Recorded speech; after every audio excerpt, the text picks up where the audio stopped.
Hello, everyone, and welcome to the Wheel to Wheel podcast on AbsoluteMotorsport.com and in partnership with the LATV network. I'm Joshua Still, and joining today is James Casey. We're going to be ranking all 20 drivers on the F1 2018 grid for their season so far. Hamilton tops the table in the championship. Who's going to be our number one? You're going to have to wait and find out because we're going from the bottom to the top, starting off with our worst driver, James Casey. Who do we think it's going to be? Who's in the ballpark for the kind of title, the unfortunate wooden spoon worst driver of 2018 so far? Yeah, so we're looking obviously near the back of the championship for this one. I would say there's not going to be any big surprise names that we're No. going to chuck down there. Yeah, the bottom five in the championship are probably the worst five drivers. I'm going to be controversial, and I'm going to say Stoffel Van Dorn because of the gap to his teammate, which I Right. know is controversial, but Fair enough. yeah, I'm gonna go with that.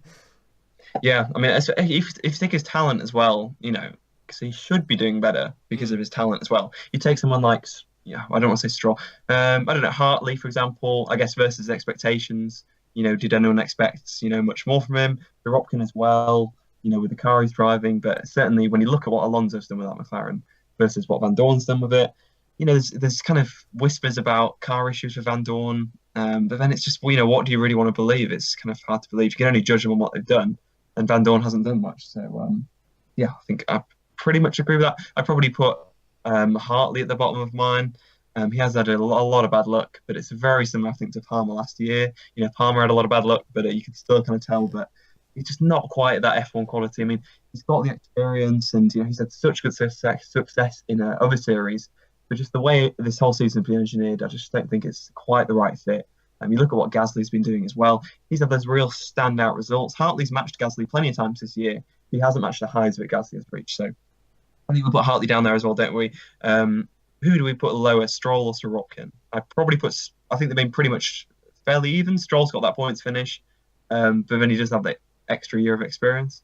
Yeah. Um. I mean, that's a tough one. I think when Williams have looked not quite so bad, which has been few events, I think that Stroll has looked better then. I think Stroll seems to be more affected by the car doing badly. It's hard. It is hard to tell though, but uh, no, I think I would go Stroll lower though because yeah, as you say, a year extra. So and he's I don't think he's going about it the best way. I don't think he's helping the situation and is I don't think he's helping the team go forward with all these rumours of him leaving and everything. I don't think that's helping the team. So yeah, I'd actually put Stroll behind. I think yeah.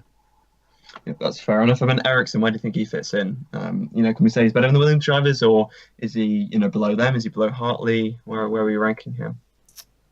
I'd put him ahead of the Williams drivers. He hasn't had a great season, but if you look at the results, Leclerc has consistently outperformed him. But apart from that sixth in Azerbaijan, his points have all been ninths and tenths. And Ericsson's also picked up a few ninths and tenths. So I don't think Ericsson is too far off. So I put him ahead of the Williams. I put him behind. To be honest, his qualifying average. I've got qualifying Yeah, I guess averages here yeah, now. qualifying. Here we go. I'm going to bring out the stats and whack you in the face with them. His is worse than Sorokin, his qualifying average, but better than Stroll's. So maybe I might even put them in that order. To be honest, I might put Sorokin the 16, and then we've got Ericsson, Stroll, and then keep Hartley and Van Dorn below them both, which is pretty bad for them. But that's just the nature of their season so far. So I think they all those five have had bad seasons. I think it's fair to say. I don't think there's anyone else who's really had a particularly terrible season. Maybe Grosjean you probably put next, perhaps. Uh, yeah, you've got it. I mean, obviously our perceptions are going to be a little bit warped by the fact that we're doing this after a good few races that he's had, but you've got to judge it over the whole half a season that we've had so far. Yeah, I would put him as the 14th. No, And then who 15th, sorry. Yes, 15th. And who are we looking at next? Because there's no, I don't think it's a really obvious name. I mean, you've got Signs, you've got Gasly, who's been good but not consistently good. He's had some really strong results, but then been completely anomalous. So we Yeah. we could put him there. Could we put Kimi Räikkönen there? Has he had a bad season? Oh. He's got five podiums in a row before everyone says. Yes, he has five podiums in a row. He should have at least two wins, I would say, this season. Has he not won? He's not won a race this year. No. He's not got a pole position this year. He should have got a pole position. You can say it's fair enough he hasn't won because Ferrari would engineer it that way, but you cannot say that he should have got a pole position. That's honest. Maybe not put him that low. I'll probably put No, Gasly there. yeah, yeah, yeah. I don't want to anger too many people. What? I would put. I think I'd put Signs there. Oof. I don't think Signs has done badly because he's been consistent. James, But would you like another stat? I know. Science has the best qualifying average of the Class B Oh, he does, behind the doesn't top he? three. But you don't But score the points on Saturday that's true. So maybe we can mark him even worse for that because because he he's hasn't. dropped back. Yeah, He he's did got that that in raw Hungary, pace, didn't he? but yeah, he did. He did. He's fighting with Verstappen, getting into fights he didn't need to. Perhaps. Statistically, it's like the weakest link. Leclerc, statistically, Leclerc is the weakest link. But and he is driving a Sauber. Gasly actually as well. He's down there. Ez is actually down there on the qualifying averages, but it's been better in the race. He's got that podium though, which is bumping him up a lot in the points. Yeah. If you take away that, I don't know with Perez. It seems like Ocon's had the edge on him really. It's just that Ocon doesn't quite have those big results. Remember Baku, Ocon was pretty unlucky to get wiped out of that one. His qualifying average has been better than Perez, but only just. So they've been pretty close. Who are we putting down here then? We're agreeing with Gasly then. He's kind of out of it. Well, I don't. Probably put Science But you, or not Gasly. Am I writing him off? now you've mentioned Perez, I'm thinking Perez could be right down there Yeah. because Gonna I'm put in. because I'm. Let's. Perez is 1 point ahead of Ocon with third place. Yeah. So that's pretty poor, really. I know, obviously, he did really well to stay at third place, but that's one race. So, in general, I think he's quite low down. He's made a lot of mistakes as well. To say it's his whatever year in F1, starting in 2011, we'll say that. So it's that eighth year or whatever. It's not. Yeah, it just feel like Ocon is the faster driver, the one that's going somewhere. Perez is just kind of stagnating a little bit. Yeah. I mean, that podium was good. He's good at doing that. So that's definitely a tough one. And Ocon as well. He hasn't had a standout season, has he? It's been good, No, but no. considering his trajectory from the end of last year, it's not quite. Well, he's gone panned a out. bit. He's gone down a bit of a strange route of. He had like the record for most amount of finishes, didn't he, from the start of his career, and he's had 3 retirements this season, which Yeah. isn't good, is it? So Yeah. that's quite worrying, really, when you're a consistent driver and then suddenly you have quite a few retirements. It's not something that's good to see. But I think Ocon's done generally quite well. He's But definitely as you above Perez. say, I think we'd say, wouldn't we? He's definitely above Yeah. Perez. I think. so the exact order is going to be quite tricky, I think. Yeah. This could be a tough one. Oh, I mean, hang we on. have. I want to throw in one more name. Oh, Fernando Alonso.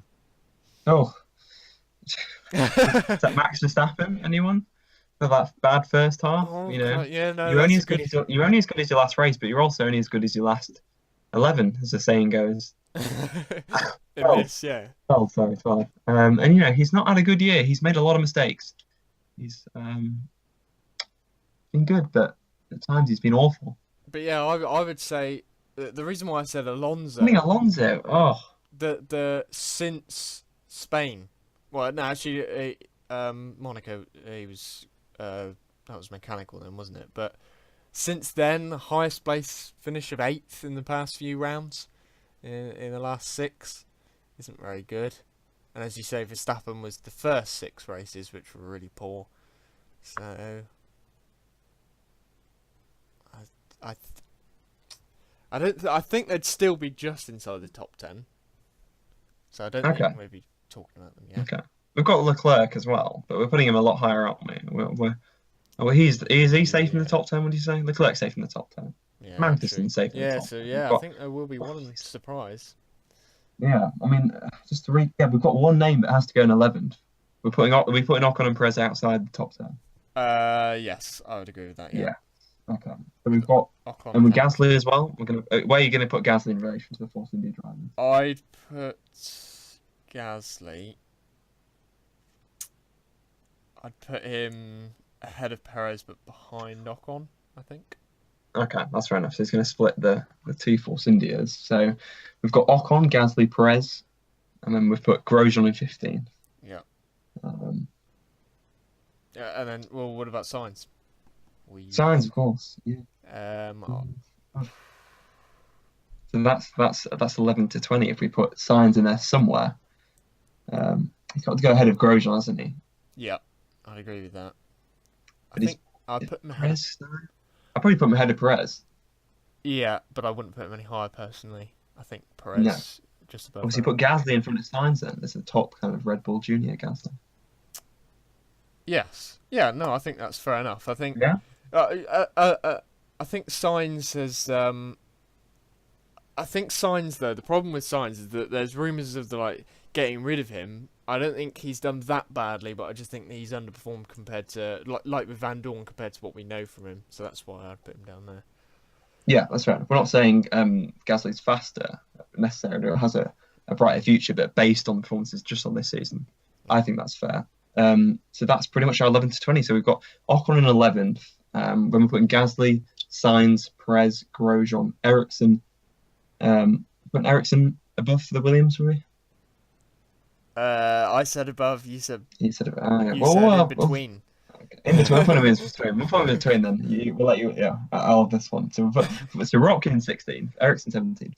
We've got Stroll, Hartley, and Stoffel Van Dorn is the worst driver of the F1 2018 season. To find out who's in the top 10, make sure you tune in next time. There'll be plenty of debate. You guys can leave your thoughts and opinions down below. Definitely, I think your list could look very, very different to ours. And yeah, see you guys next time for our top 10.